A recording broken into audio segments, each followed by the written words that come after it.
Hello, in front of me I've got FC26. In this video I'll show you how to hire coaches in manager career.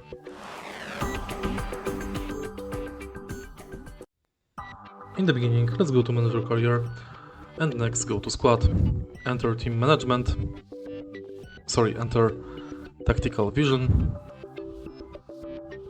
coach management, and here you can hire coaches for attack, midfield, defense and goalkeeping. Select free slot for coach. Right here you can find knowledge, accomplishments, attack skills, mid skills, defensive skills, goalkeeping skills and weekly salary. At the top of the screen we've got the weekly budget, so make sure to hire enough coaches for money you got.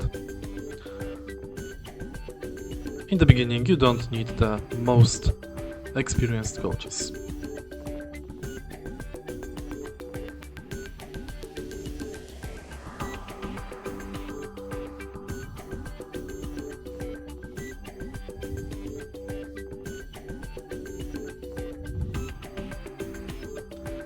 And that's basically it.